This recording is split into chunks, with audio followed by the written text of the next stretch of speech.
Hey guys, my name's Vince. I just wanted to personally thank you for checking out my video here on the crash course on Chart.js. You know, my intention with this video is not for you to become the utmost guru on Chart.js. It is for you to have enough knowledge to be able to take what you just consumed and apply it to your projects. Because when you and I are looking up these videos, we're not looking to become the utmost expert in something. We're looking for a very specific answer to scratch that itch to be able to take what we've learned and apply it. So I just want to thank you for being here. This is actually my first video on my YouTube channel. If you find it helpful, I'm supposed to tell you guys to like and subscribe, but even more importantly is I would love for you to tell me in the comments below if you find my teaching style helpful. I'm definitely looking for input, suggestions. So I guess without further ado, let's go ahead and get started. All right, let's go and get started here with the documentation. There are node packages for all the popular front end frameworks. There's Angular, React, Vue, but for this tutorial, we're just going to grab the CDN links. Let's see here, copy, and then we're going to paste that right before our ending body tag, as well as go ahead and open up and close a new script tag for our JavaScript. And then we know from earlier that Chart.js edits the canvas element. So let's go make a new canvas element with an ID of my first chart. And then, yeah, we're just going to yeet the code here. Then I'll walk you through. Oh, one more. Then I'll walk you through what everything does as we go. Save that guy here and then refresh. Oh, so I guess we'll start with that.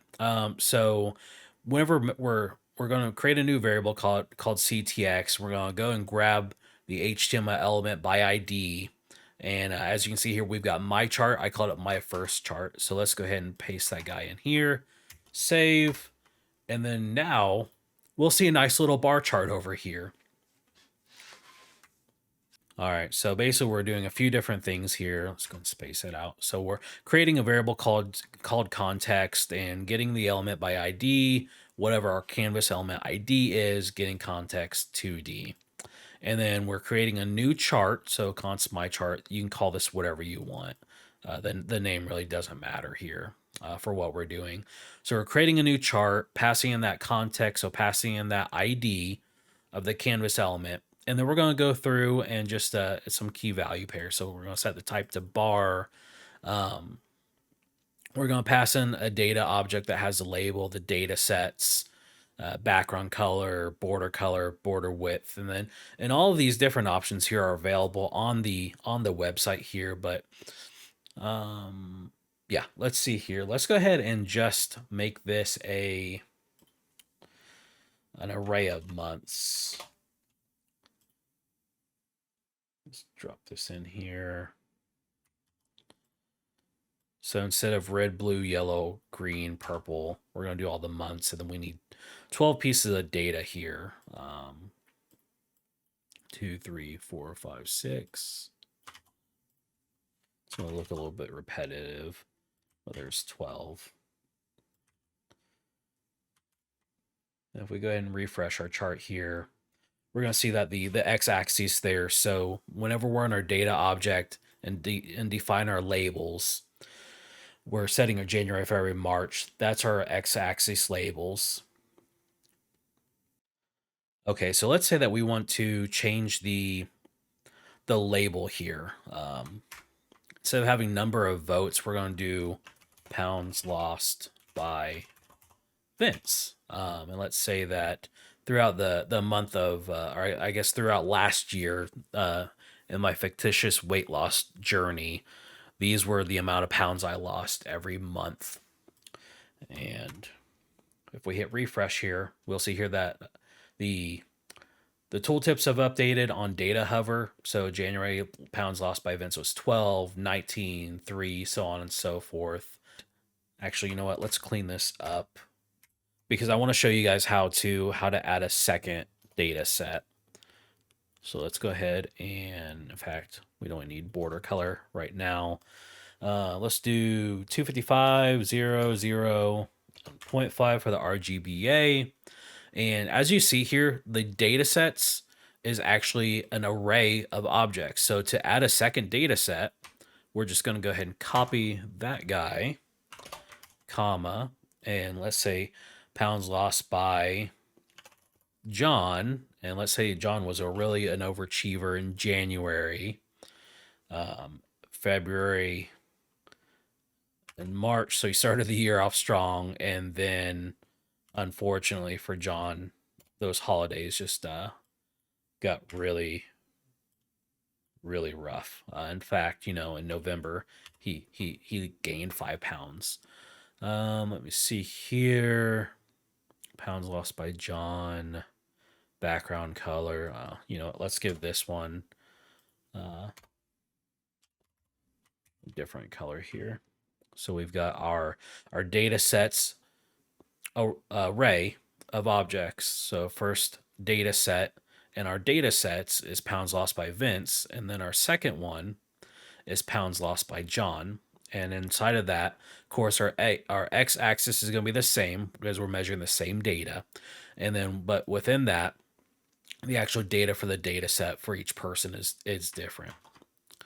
So let's go ahead and save that. In fact, since we got rid of the border, we don't need the border width anymore either. Save and refresh. And just like that, we're able to add a second data set to the chart with very, very minimal code. So let's say instead of a bar chart to display this data, we wanted to use a line chart. Let's go ahead and change our type to line, save, refresh.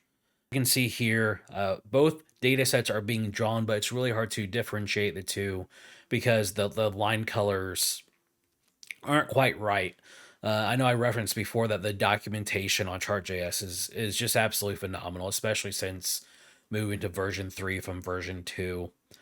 So we've just pulled up a chart type line, and what you guys notice here is on our code, we're setting the background color because we were doing a bar chart. But here on the line example, we actually are doing the border color. So let's go ahead and make that change. Instead of background color on both of these. And by the way, if you're not used to VS Code, you can select multiple items by, I'm double clicking on background color, then I'm holding down my Alt key and double clicking on this other one. And then I'm going to put border color. In fact, we don't actually need that to be an array. That's just a string now.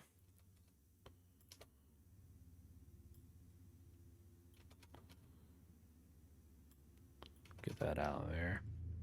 There we go. Yeah, so we're making a line chart with two different data sets. Pounds lost by Vince, pounds lost by John, and then we're setting the border color, which is the line color. Let's go ahead and save that, and we'll refresh. And yeah, now we've got two distinct lines, except for where they overlap here. So I kind of wonder what would happen if instead of if we just went to RGB, hold down Alt, backspace. Let's get rid of that. Save that guy. Refresh. Yeah, that kind of looks a little bit better. So we can see that the data is overlining instead of getting the green and the red colors merging into one color. That looked kind of funky. All right, awesome. So let's go ahead and look at another different type of chart. Let's look at the donut and pie charts. Again, so I'm on the docs, the latest here. I'm going to go to donuts and pie. And it gives us a nice little example here of a donut and a pie chart. And then we can just take a look at the config here. So this should look really familiar. So we're setting the chart type to pie, and we're passing an object into our data. So if we change on our code here, the type to pie, not a line pie, to pie, and let's take a look and see what the setup looks like here. So we've got our labels, Yeah, we've just got an array for the labels. We've already got that going on over here with our months. And then data sets, it looks like they are doing one data set. So let's just go ahead and copy that over. And in our data sets, we're going to get rid of both of those guys. Paste in the example. Fix our indentation. That just looks really bad. Yeah, there we go. Let's go and save that. Refresh, and we should have a giant line chart. But as you can see here, we've got a load of different labels, but only 3 colors. And the reason why that's happening here is we've got the 12 labels for the months, but we're only passing in 3 different datas. So let's go ahead and add a few more here. You know, let's just keep it a little bit more interesting. 1, 2, 3, 4, 5, 6.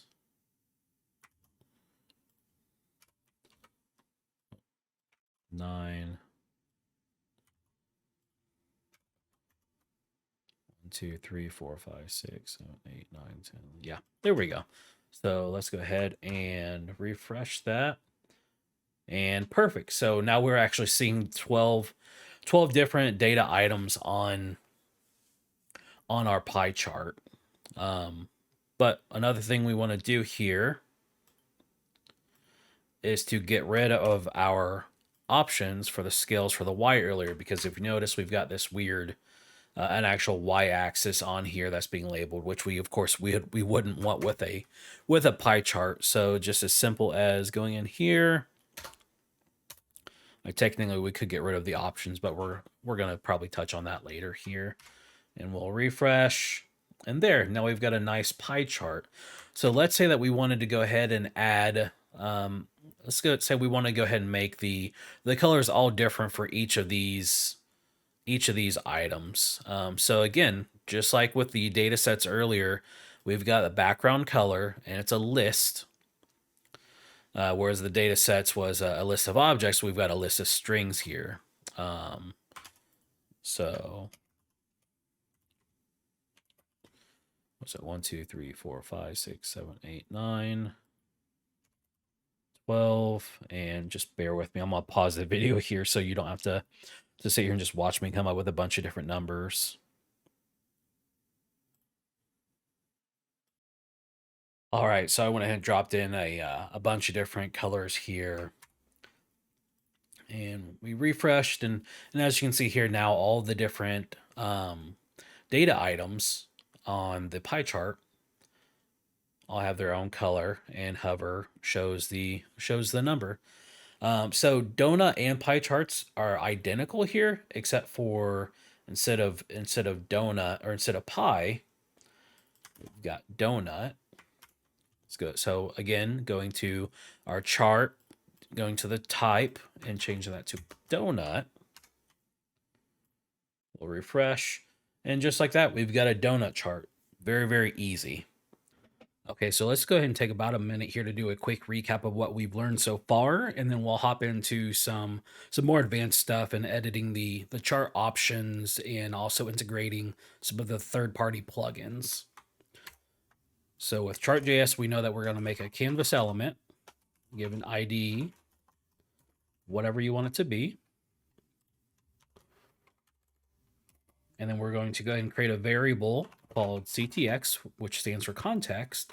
And that's going to just be our document.getElementById. We're going to pass in the ID that we created for our canvas element, and then we're telling it to get the context 2D.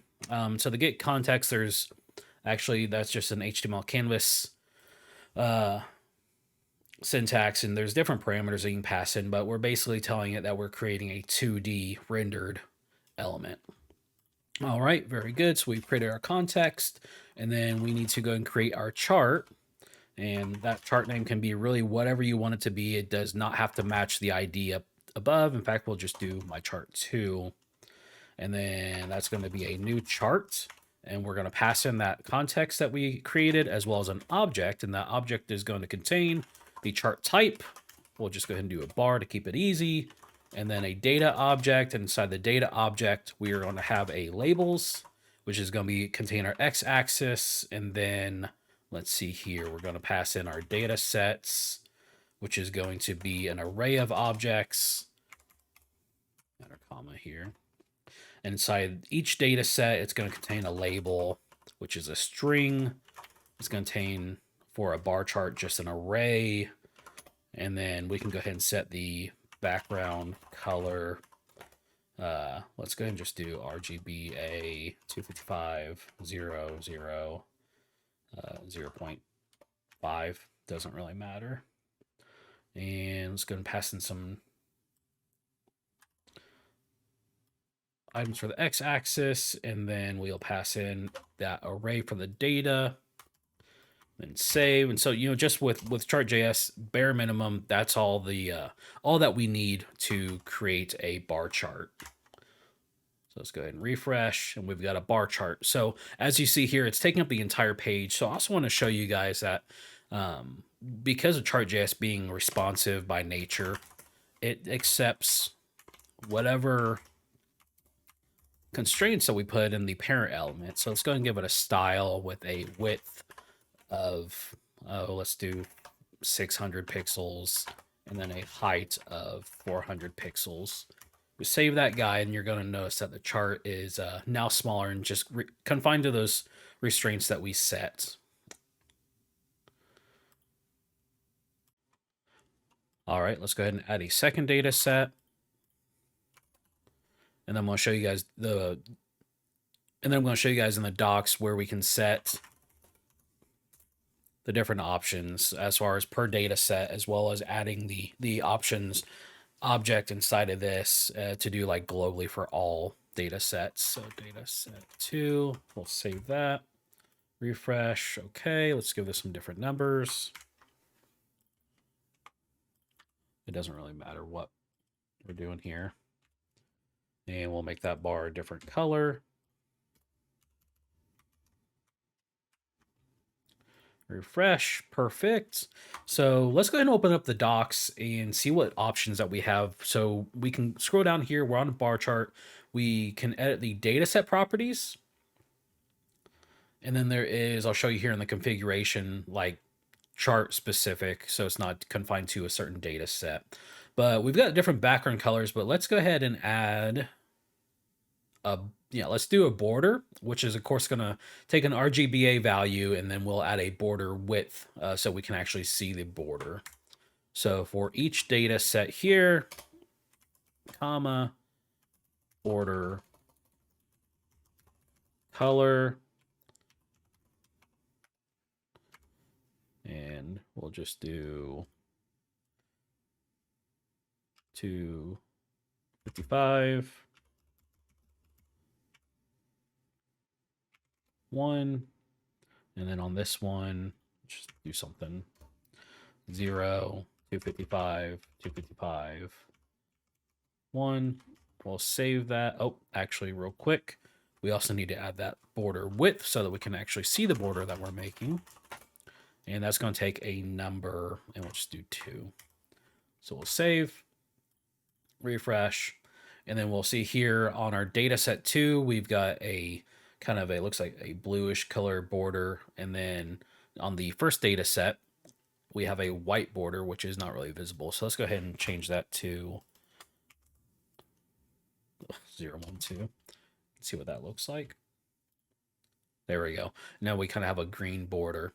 So let's say that we didn't want to set that. Let's say that we wanted every bar to have the same border color and border width. So removing those from here, so we're not narrowed into the data. So data, that we're going to have to go into the options, and let's go take a look and see what options we have. So if we go into configuration, elements, because those are elements. Okay, so scrolling down here, let's go to bar configuration. So options elements bar is the namespace. And we can go ahead and set these different parameters, which will affect every data set on our chart. So let's go ahead and scroll down here. I'm just going to zoom in here. We know that that namespace was options, elements, and then we're going to go within the bar. So that's going to affect every data set in this bar chart for the bars. And we'll give it a, we're already doing a background color. Let's do a border color of RGBA. Let's just do black. And of course, if we're having a border color, we need to add a border width so that we can see it. Let's just do really large. And so within this, let's go ahead and save and refresh. Now both data sets have this border. But hey, that's exactly what we're looking for. Let's take a look and see what other elements we can change. So border radius. Let's take a look and see what that does. See if it does what I think it's going to do. So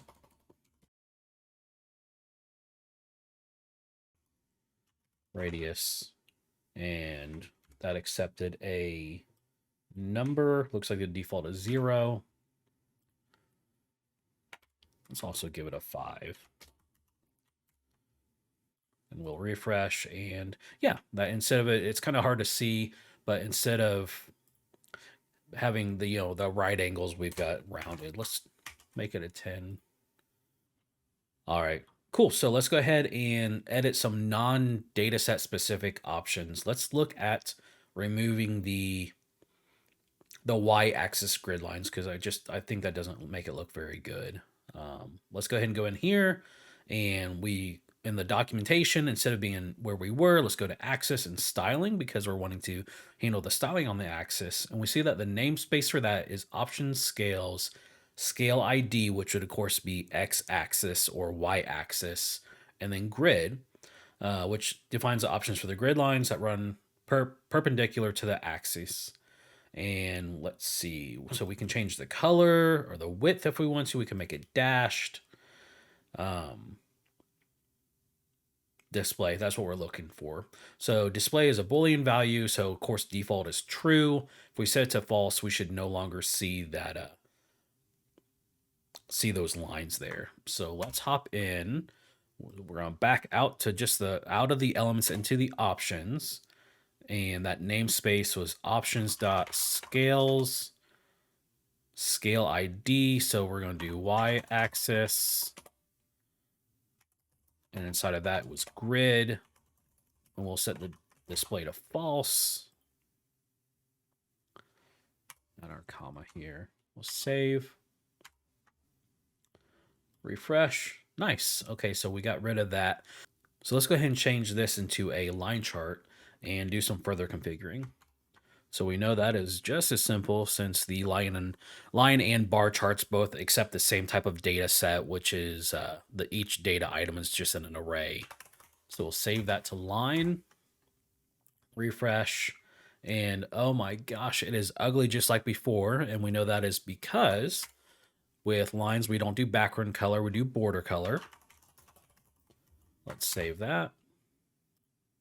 All right, and let's look at the different line options, because I know that we can actually fill beneath the line. And while we're at it, let's go ahead and get rid of the x-axis grid lines. So y-axis, x-axis, grid. Scroll down here so you guys can actually see. So x-axis, grid, display, false. That should get rid of those lines. Nice. Okay, and let's go ahead and go back to configuration. Let's see here, chart types, line chart, and we can set, there it is, fill. So let's go ahead and change the fill, which is a Boolean of yes. Change our element to line as well. We'll get rid of the border color because we want those to be unique. And we'll add fill to true and see what we get here. All right, cool. So we're getting somewhere that looks definitely a lot more interesting than just the stock chart. But I don't like how everything is really rigid. Let's go ahead and change the see if we can change the tension to make these lines a little bit more curved. So if we go back to the line, again, there's just you can edit just about anything that you'd expect. But down here on tension, that accepts a number, and the default value is 0. So let's go ahead and set the line tension to 5 and just see what that looks like. Wow, let's not go to 5. That is let's try 1. Okay, now we're getting somewhere. Okay, so apparently we want to be between 0 and let's do 0.5. All right, that's kind of what I was expecting when I hit 5. I forgot that typically you want those values to be within 0 and 1 and not going over, because that's there's really no way to read that data. Okay, let's make one more change before we hop into showing you guys different plugins that you can integrate into Chart.js. So this should be review at this point. So instead of setting the fill, let's set the background color for each line, which should change the fill color per data set. So let's do background color. And to test it out, we're just going to use